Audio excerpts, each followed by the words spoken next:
It's midnight before a big test. You're staring at a glowing screen, endlessly scrolling through a digital study guide, hoping the information somehow sticks. You might temporarily memorize enough vocabulary to scrape by the next morning, but within a week, that conceptual knowledge usually vanishes. But what if the hours spent preparing for an exam didn't feel like a drain?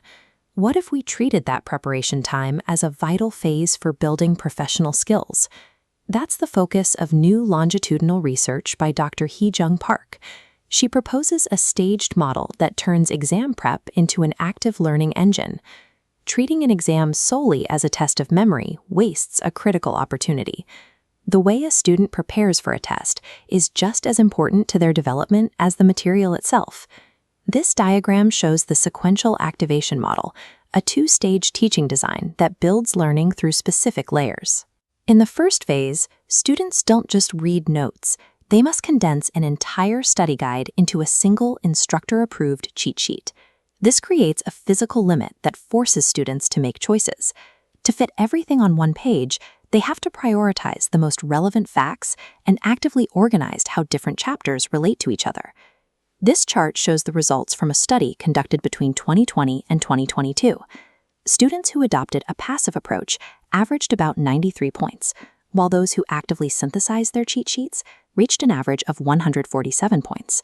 Instructors also provided personalized counseling to the passive learners. By showing them how to better organize their notes, they successfully helped those students improve their performance on the following exams. Requiring this manual synthesis prevents students from outsourcing their thinking to digital tools. It ensures they build a stable internal understanding of the material first. Once that foundation is set, the model moves to the second phase, collaborative production. Working in small groups, students take the knowledge they organized on their cheat sheets and use it to create a short exam review video for their peers. This is based on a concept called learning by teaching. When you have to explain an idea to an audience and anticipate their questions, it forces you to process that information much more deeply. This chart illustrates the results of the second study. Students who participated in the video project saw a significant performance lift on their exams compared to those who didn't take part. The data also showed that higher quality videos predicted higher exam scores. The more effort students invested in teaching their peers, the more they reinforced their own mastery. This phase prevents students from simply coasting through a group project. To make a clear video, they have to take the facts they've organized and externalize them into clear communication.